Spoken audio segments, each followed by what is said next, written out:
Puji Tuhan, Shalom. Kita akan mempersiapkan kehidupan kita untuk kita diisi oleh kebenaran firman Tuhan. Mari sama-sama kita berdoa. Segala pujian syukur hanya bagi nama-Mu Tuhan. Terima kasih atas kesempatan-Mu yang Tuhan boleh berikan dalam kehidupan kami. Biar kiranya kebenaran firman Tuhan pada malam hari ini boleh menguatkan kami dalam kami menjalani hari-hari kami dan dalam kami mengiring akan Engkau Tuhan. Terima kasih Tuhan, dalam nama Tuhan Yesus Kristus. Haleluya.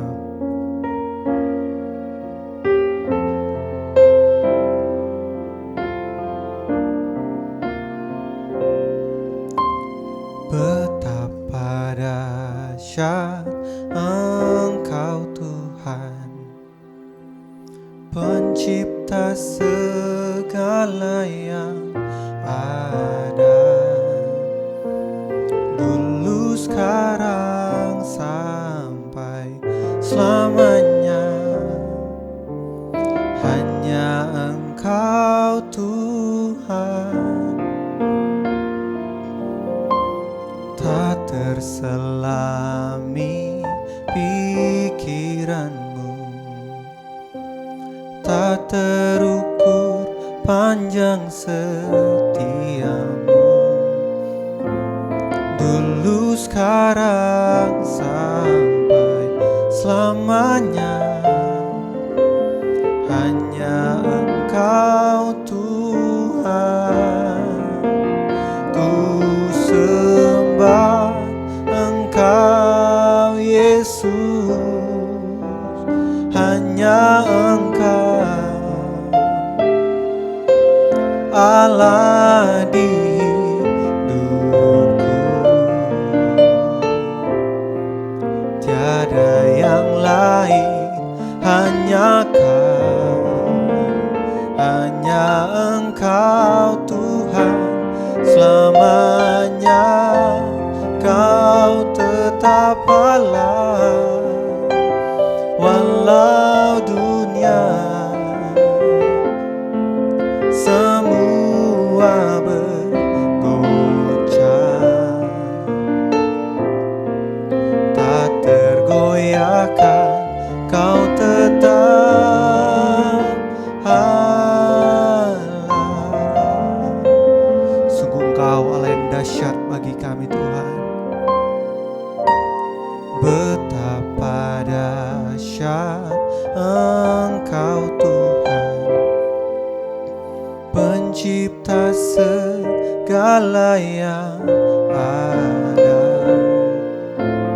dulu sekarang sampai selamanya. Hanya Engkau Tuhan, tak terselami pikiran-Mu,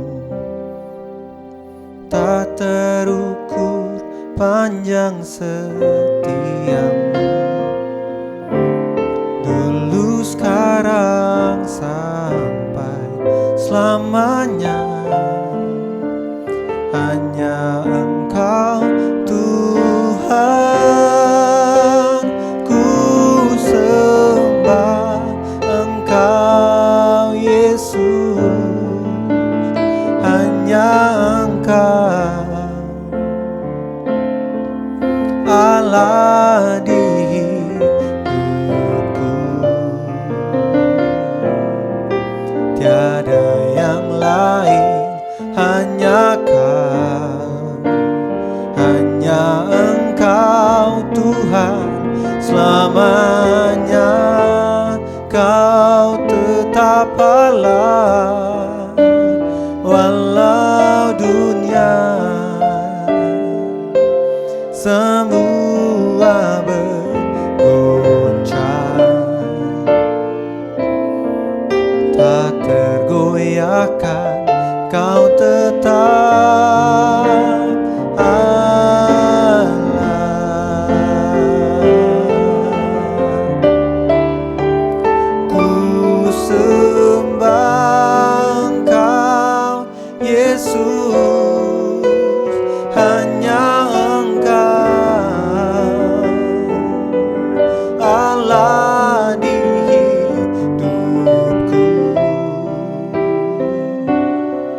hanya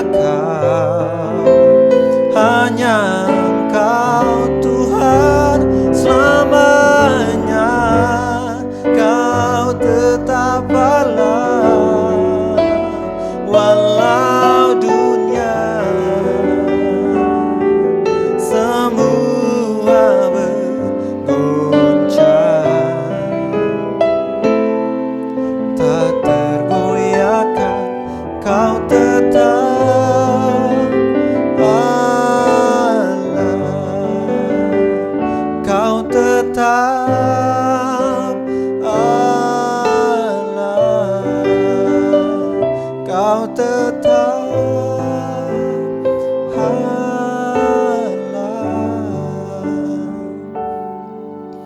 Oh, kami sembah Engkau Tuhan, Engkau Allah di hidup kami. Tiada yang lain, hanya Kau Tuhan Yesus Kristus. Engkau mulia,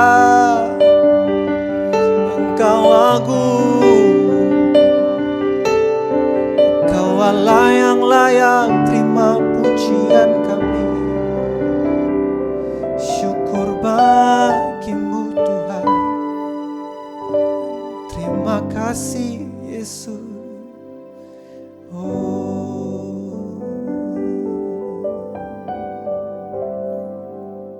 Shalom Bapak Ibu yang dikasihi Tuhan. Mari kita sebelum mendengarkan firman Tuhan, mari kita terlebih dahulu berdoa.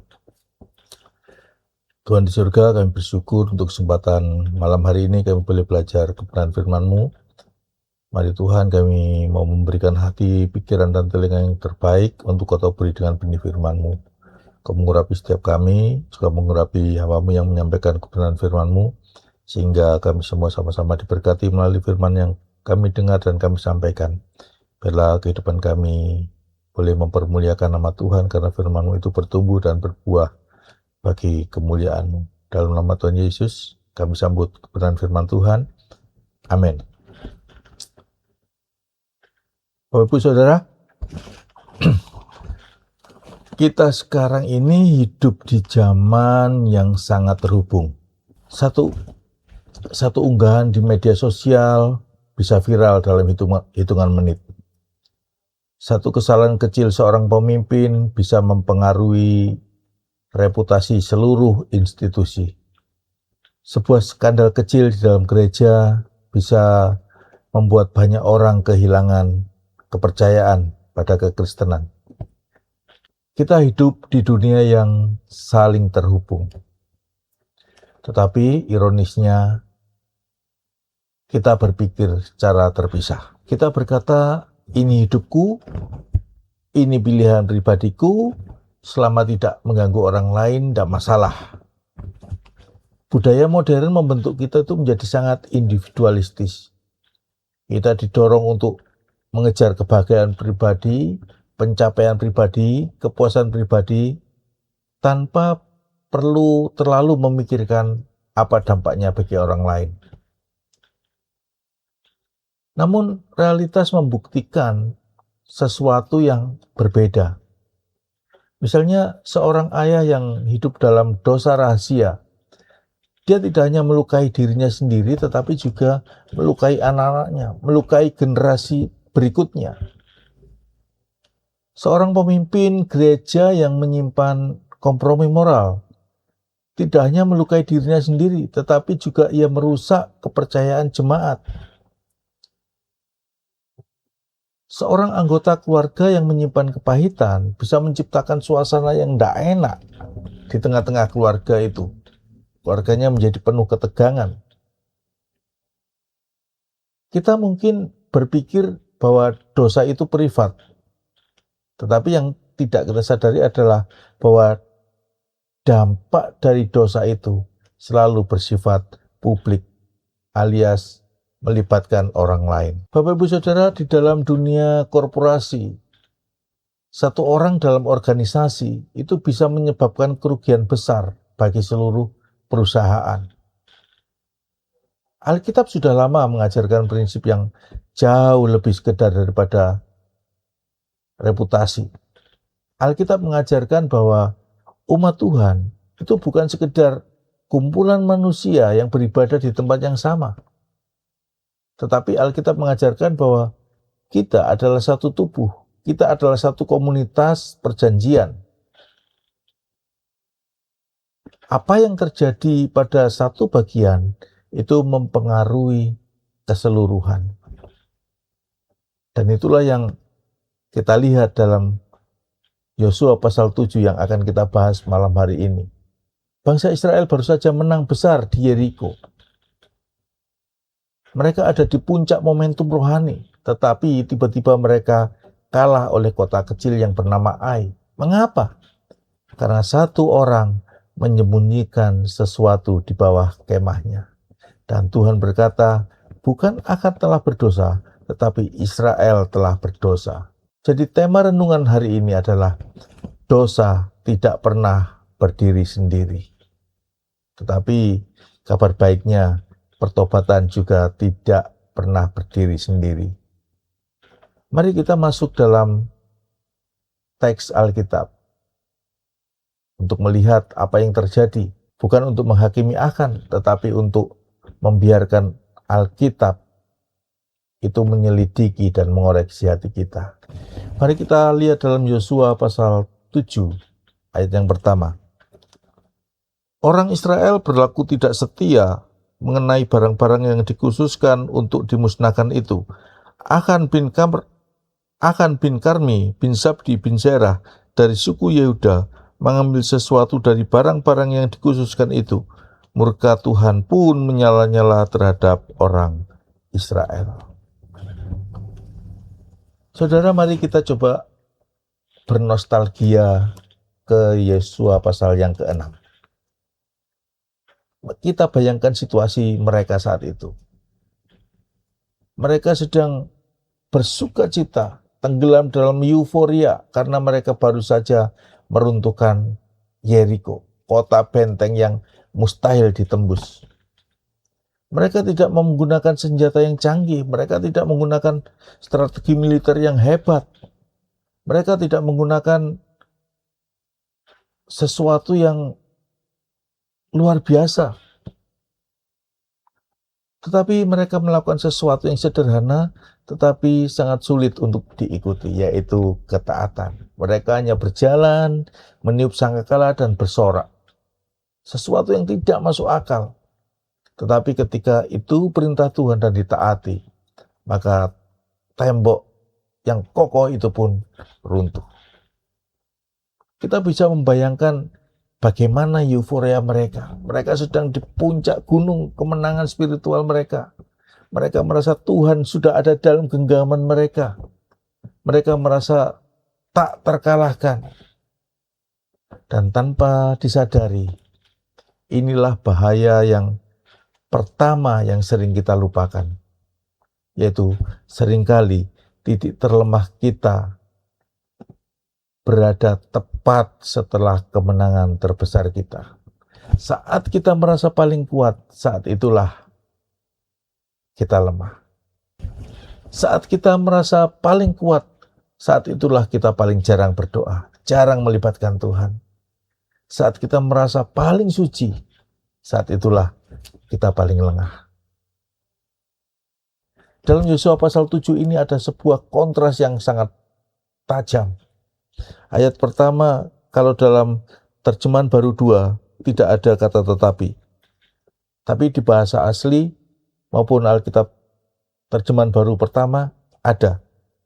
Tetapi orang Israel berlaku tidak setia mengenai barang-barang yang dikuduskan itu. Dimulai dengan tetapi.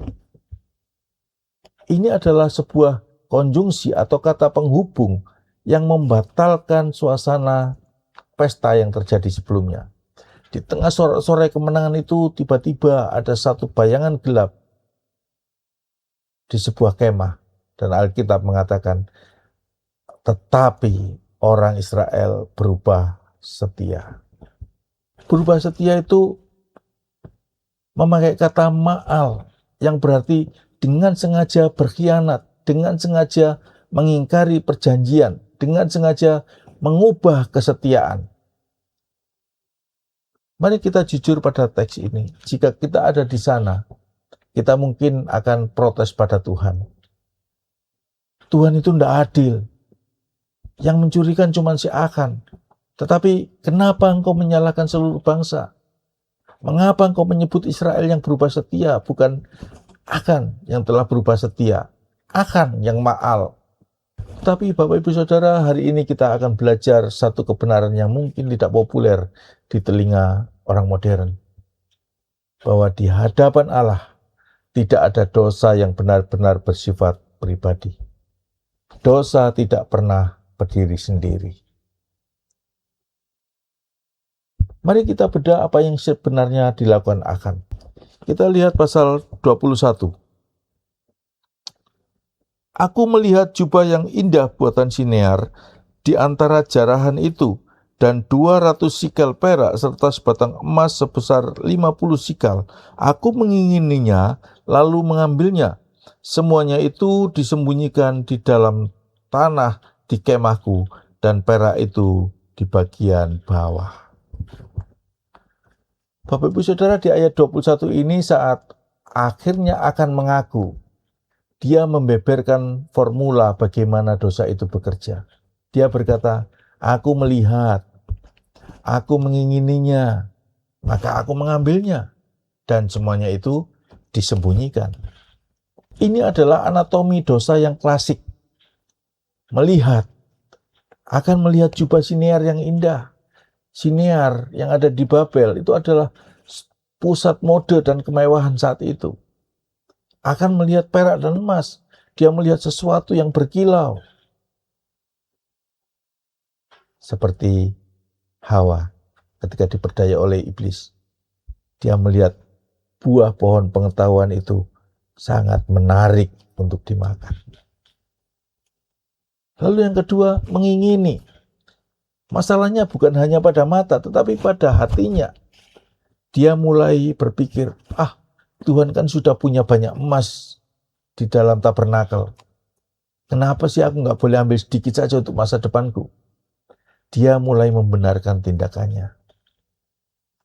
Lalu kemudian keinginan itu melahirkan tindakan. Dan akan digerakkan oleh keinginannya dengan mengambil barang-barang itu. Lalu menyembunyikan. Inilah bagian yang paling merusak. Dia menggali lubang di dalam kemahnya. Ini merupakan tabiat keberdosaan. Adam dan Hawa ketika jatuh dalam dosa pun, mereka juga menyembunyikan diri mereka dari Tuhan.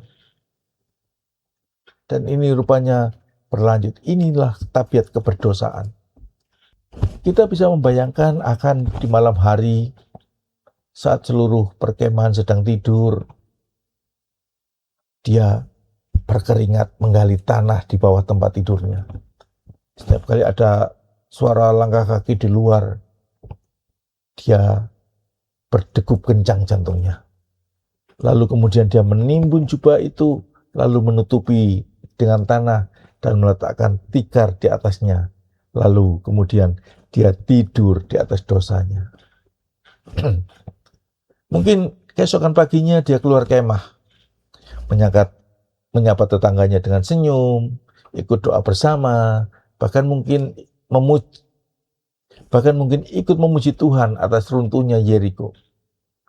Secara tampilan luar, Akan itu merupakan seorang Israel yang baik, tetapi secara batiniah, kedalaman hatinya ada lubang gelap di bawah tempat tidurnya. Saudara, apa yang kita sembunyikan di bawah tikar kita? Sesuatu yang kita pikir tidak ada orang yang tahu. Istri tidak tahu, pasangan tidak tahu, orang tua tidak tahu, pemimpin rohani tidak tahu. Mungkin itu sebuah kebencian yang kita pendam bertahun-tahun, atau sebuah kebiasaan gelap di dunia digital yang mudah sekali kita akses. Dan kita mengaksesnya diam-diam saat lampu sudah padam. Kita berpikir itu urusan saya. Tetapi mari kita pikirkan dampaknya bagi bangsa itu. Sekali lagi saya katakan, kita ini sudah hidup di zaman individualis. Dosa saya ya urusan saya. Selama saya tidak merugikan orang lain, itu bukan masalah. Tetapi Alkitab tidak mengenal konsep itu. Bayangkan Anda sedang berada di sebuah kapal pesiar yang sangat mewah. Sedang melintasi di tengah-tengah samudera. Anda memiliki kabin pribadi yang sudah Anda bayar mahal. Tiba-tiba Anda mengambil bor, lalu mulai melubangi lantai di bawah tempat tidur Anda. Ketika penumpang lain protes, Anda menjawab, loh ini kan kamar-kamar saya, yang bayar saya. Saya punya hak melakukan apapun di lantai kamar saya. Saya tidak melubangi kamar Anda. Lalu apa yang terjadi? Meskipun Anda hanya melubangi lantai kamar Anda, seluruh kapal itu akan tenggelam. Inilah yang terjadi dengan Israel. Akan melubangi kapalnya sendiri, tetapi seluruh bangsa mulai tenggelam. Bruce Waltke menjelaskan bahwa Israel itu adalah covenant community, komunitas perjanjian. Mereka sekedar bukan kerumunan orang yang beribadah pada Tuhan. Mereka bukan hanya sekadar kumpulan orang-orang religius, tetapi mereka adalah satu tubuh. Ketika Israel maju menyerang Ai, sebuah kota kecil yang remeh, mereka kalah. 36 keluarga di Israel kehilangan suami, kehilangan ayah, dan mungkin kehilangan anak pada hari itu. Mengapa mereka mati? Karena ada seorang pria bernama Akan yang ingin punya jubah keren dan punya cadangan emas dan perak. Dan itu disembunyikan di bawah tempat tidurnya.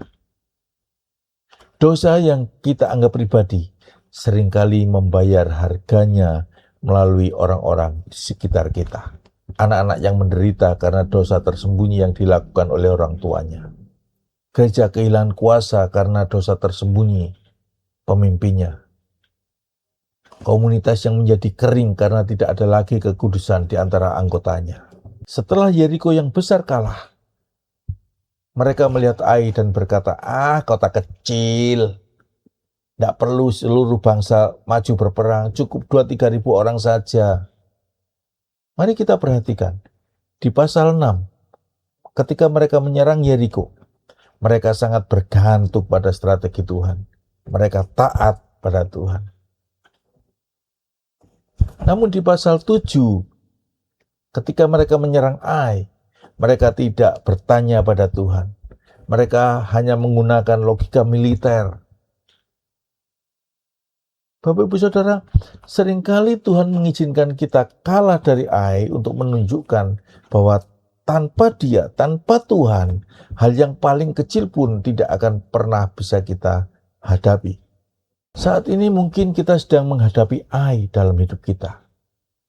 Masalah kecil yang harusnya bisa selesai, tapi entah kenapa terasa begitu berat. Pekerjaan yang harusnya lancar, tiba-tiba macet total. Hubungan yang harusnya mudah, ternyata penuh konflik. Mungkin Tuhan sedang mengizinkan Ai mengalahkan kita, supaya kita tersungkur seperti Yosua. Dan bertanya pada Tuhan, Tuhan, apa yang salah?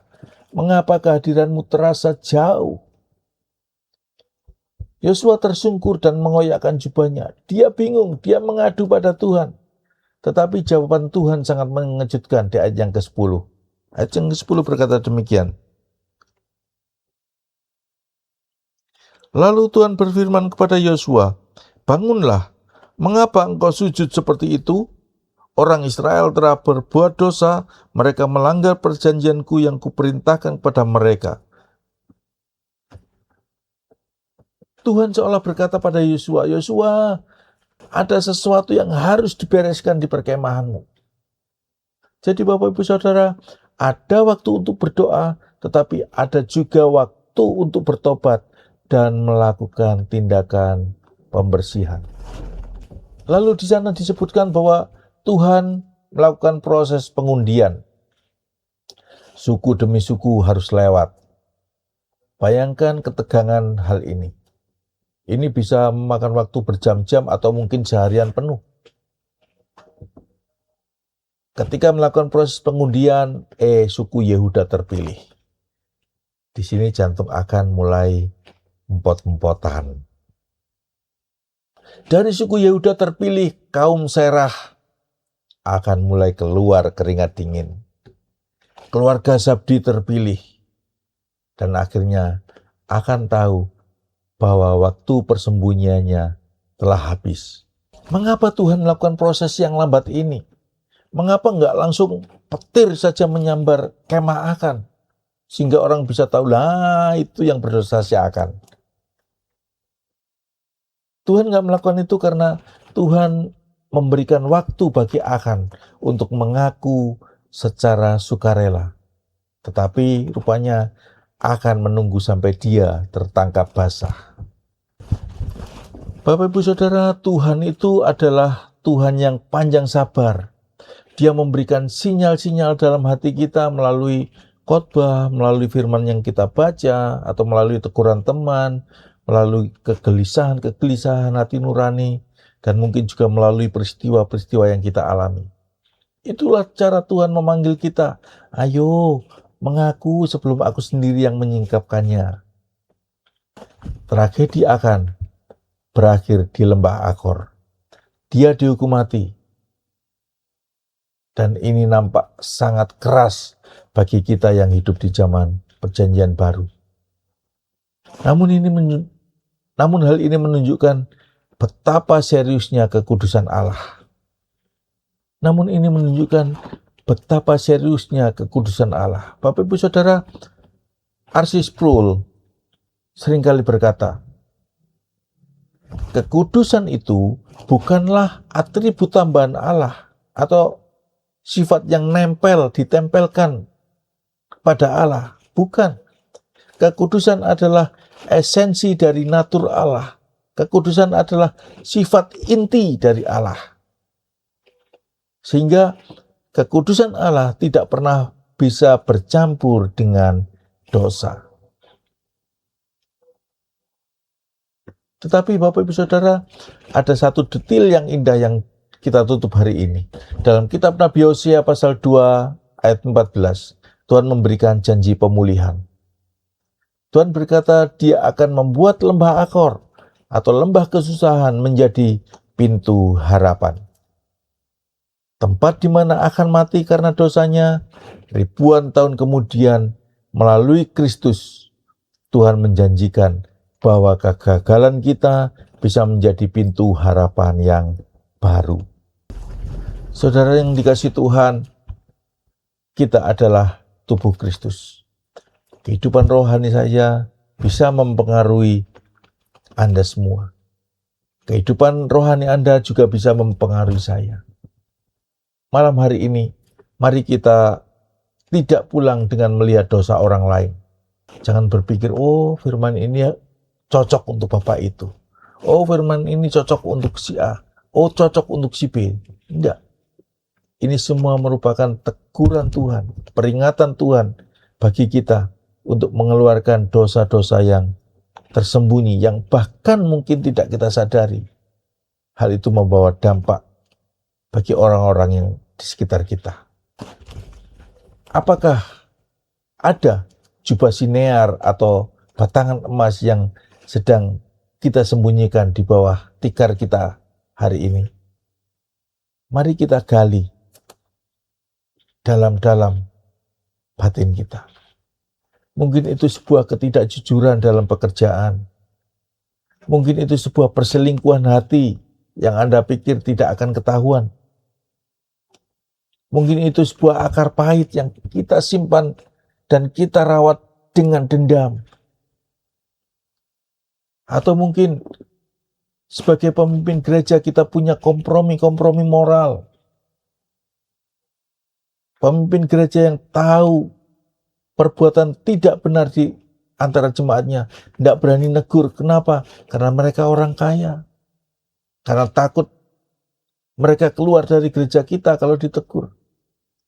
Takut menegur pengurus gereja, takut menegur diaken yang melakukan tindakan-tindakan yang bertentangan dengan kebenaran. Mereka takut diboikot, takut tidak didukung. Kompromi moral semacam ini berbahaya bagi jemaat. Kompromi moral semacam ini tidak akan membuat gereja menjadi bertumbuh, tapi menjadi kering dan bahkan mungkin bisa mati. Mari kita berhati-hati.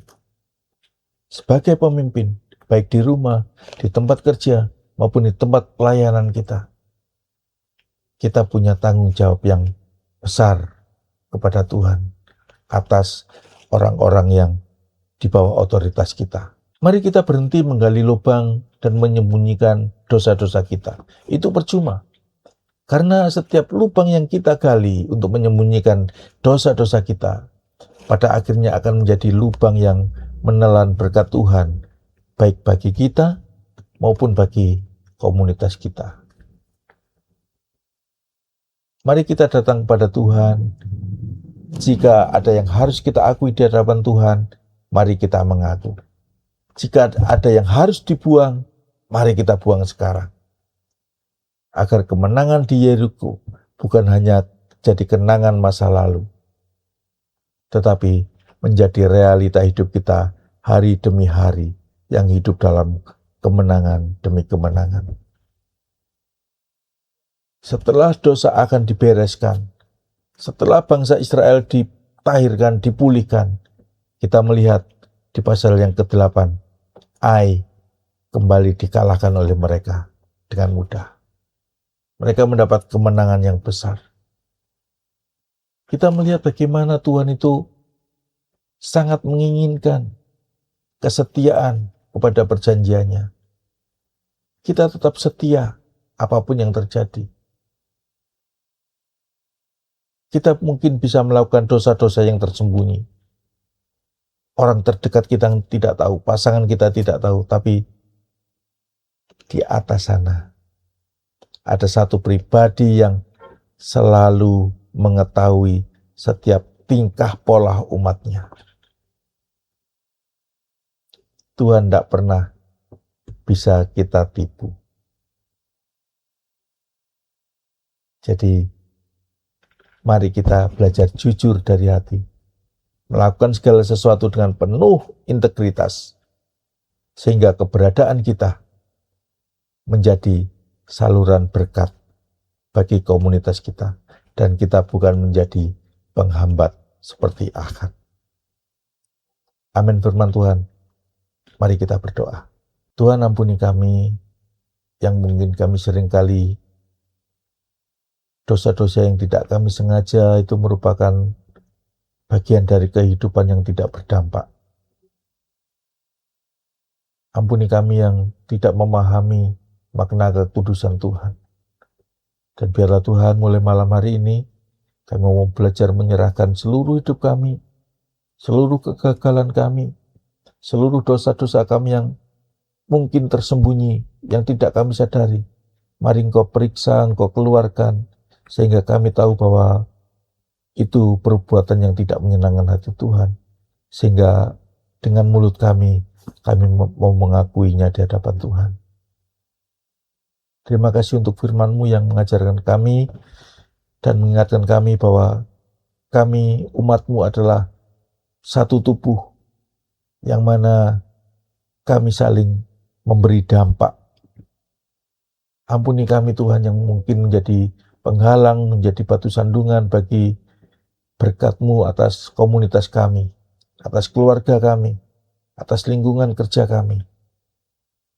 Tetapi biarlah hidup kami malam hari ini mulai berjalan dalam komitmen yang baru untuk selalu hidup dengan integritas di hadapan Tuhan. Terima kasih untuk firman-Mu. Terima kasih untuk teguran yang Tuhan berikan dalam hidup kami. Kami rindu hidup kami senantiasa menyenangkan hati Tuhan. Dalam nama Tuhan Yesus kami sudah berdoa dan bersyukur. Haleluya. Amin. Tuhan Yesus memberkati.